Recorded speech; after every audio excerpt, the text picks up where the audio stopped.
Bhim army का इतना सा कार्यकर्ता उस विधान को फिर से आग लगाता हूं और ये कहता हूं कि हम किसी भी प्रकार की गुलामी को नहीं मानेंगे। हम ऐसी किसी चीज को नहीं मानेंगे जो हमें गुलामी की ओर लेकर जाती हो।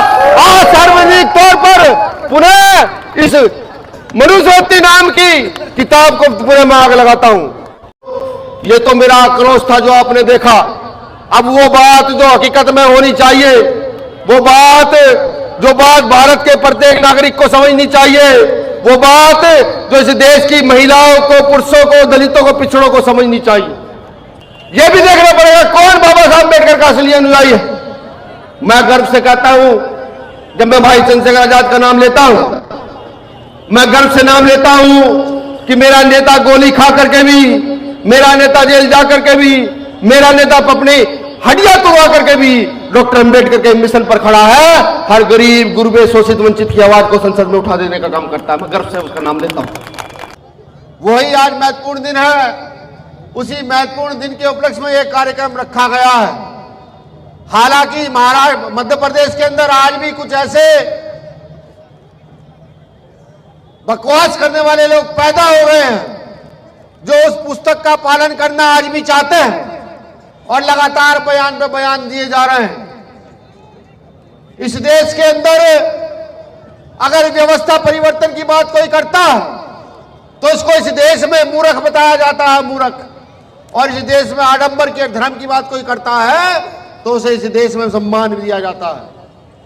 सम्मानित साथियों, मैं अपनी बात शुरू करूं। बात शुरू करने से पहले बहुजन समाज में जन्मे सभी संतों, गुरुओं, महापुरुषों को नमन वंदन करता हूं।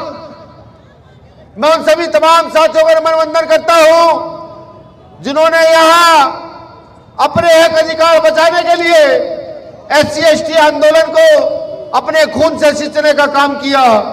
मैं उन तमाम साथियों को नमन वंदन करता हूं जिन्होंने यहां आजादी की लड़ाई में अपने प्राणों की आहुति देकर के इस प्रदेश और देश को जीवंत रखने का काम किया। उन तमाम साथियों को नमन वंदन करता हूं।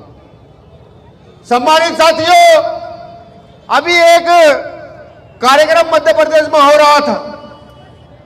वहां मनु की कुछ औलादें ये कह रही थी कि चाहे तो पैसा देकर, गौर से सुनिएगा बहुजन समाज के लोगों, यहां बैठे वो लोग, यहां तक मेरी आवाज जा रही है, वो लोग जो यहां सवर्ण जातियों के हैं, पिछड़ी जातियों के हैं, तमाम जातियों के लोग हैं, वो अधिकारी कर्मचारी भी मेरी बात को गौर से सुनिएगा कि अभी एक क्षेत्र में कुछ लोगों ने मीटिंग की और कहा कि हमें अपना राज स्थापित करना है, चाहे पैसे देकर करना पड़े और चाहे खून बहाकर अपना राज स्थापित करना करें। यहां के कुछ मनवादी लोगों ने बात कही। मैं उनको कह दूं कि पैसे छोड़ो, खून छोड़ो, तुम्हारे बाप यहां जिंदा है। जब तक अम्बेडकरवादी व्यवस्था के लोग यहां हैं तो तुम्हारी औकात नहीं कि तुम यहां मनु के आधार पर राज स्थापित करके दिखा दो। बिल्कुल तुम्हारी औकात नहीं है। मुझे कहते हुए भी गर्व होता है कि एक समय पे डॉक्टर बाबा साहब अम्बेडकर ने सामूहिक तौर पर, लेटर कहां है, लेटर कहां है इसमें से,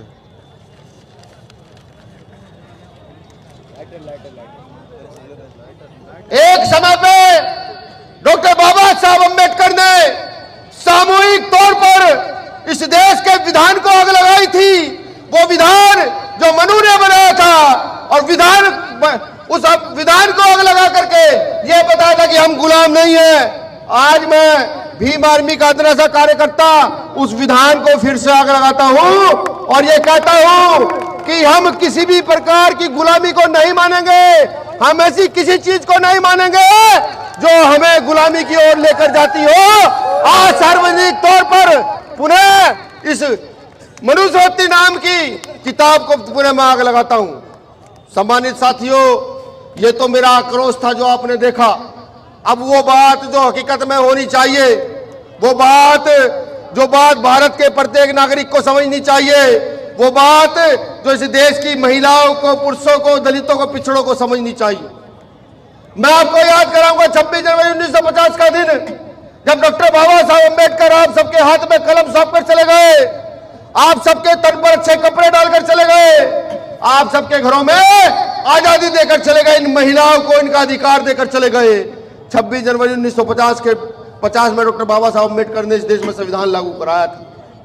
और संविधान लागू कराने के बाद एक व्यवस्था दी थी, जिस व्यवस्था के अंदर आपके हक अधिकार निहित कर दिए थे। और यह कहा था कि अपनी संख्या बल के आधार पर इकट्ठे होना, अगर मजदूर किसान ज्यादा तो इकट्ठे होकर के मजदूर किसानों का राज स्थापित करना, अगर दलित पिछड़े अल्पसंख्यक यहाँ ज्यादा है तो इकट्ठे होकर के इस देश पर अपना राज स्थापित करना। लेकिन ऐसा नहीं हुआ, ऐसा नहीं हुआ। दूसरे लोगों ने फिर अपना राज स्थापित किया और अपने अनुसार संविधान को तोड़ मरोड़ करके फिर से विधान को बदलने का काम किया, फिर से विधान को बदलने का काम किया।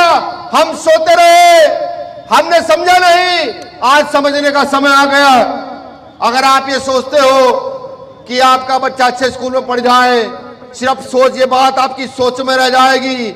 यहाँ जो खड़े पुलिस के कर्मचारी हैं, यहाँ जो खड़े दुकानों पर लोग मुझे सुन रहे हैं, यहाँ जो बड़ी बड़ी दुकानें हैं, यहाँ जो अधिकारी कर्मचारी हैं, उनके बच्चे भी अच्छे स्कूल में भारत में शिक्षा ग्रहण नहीं कर सकते, क्योंकि भारत की शिक्षा नीति ऐसी हो गई है कि अगर आपका बच्चा किसी मंत्री के बच्चे के साथ पढ़ भी गया तो वहां पर एकदम से जाति का, धर्म का और पैसे का फैक्टर बीच में आ जाएगा।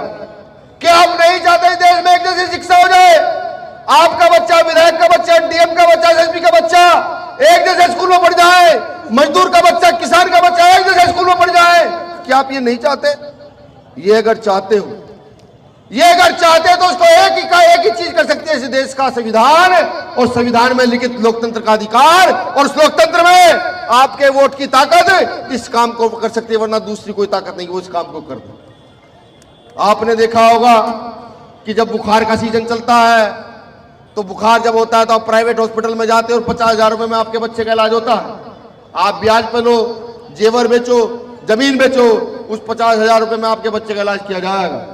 लेकिन क्या आप नहीं चाहते कि एक जैसे हॉस्पिटल हो जाए कि अगर बुखार हो जाए तो एक खाट पर डीएम पड़ा हुआ इलाज करवा रहा हो, एक पलंग पर मजदूर इलाज करा रहा हो, एक पलंग पर किसान इलाज करा रहा हो? ये आप नहीं चाहते? क्या आप नहीं चाहते कि आपके तेल, आपके घर में जो हांडी है जिसमें तेल डल रहा है, जिसकी कीमत आज 150 से 200 रुपए किलो है, उसकी कीमत आधी हो जाए? आप नहीं चाहते कि आपके घर में सुख सुविधाएं पैदा हो? आप नहीं चाहते किसान का गन्ना, अनाज, चना अच्छी कीमत पर बिके? आप नहीं चाहते कि आपके क्षेत्र में पैदा होने वाला कोयला, आपके क्षेत्र में पैदा होने वाला खनिज, आपके क्षेत्र में पैदा होने वाला रेत, आपके क्षेत्र में निकलने वाला पत्थर वो आपके क्षेत्र में लग जाए? आप नहीं चाहते? और अगर नहीं चाहते तो मनु की औलादों को राज देकर रखो, कोई फर्क नहीं पड़ता, ये बलात्कार, हत्याएं लगातार चलते रहेंगे। और अगर चाहते हो कि व्यवस्था बदले तो अपने वोट का सही प्रयोग करना सीख लो। इस वोट को नीले झंडे के नीचे ले आओ, इस वोट को आज बाबा साहब अम्बेडकर के अनुयायियों को देना शुरू कर दो।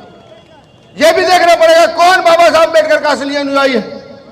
मैं गर्व से कहता हूं, जब मैं भाई चंद्रशेखर आजाद का नाम लेता हूं, मैं गर्व से नाम लेता हूं कि मेरा नेता गोली खा करके भी, मेरा नेता जेल जा करके भी, मेरा नेता अपनी हड्डियां तोड़वा करके भी डॉक्टर अंबेडकर के मिशन पर खड़ा है।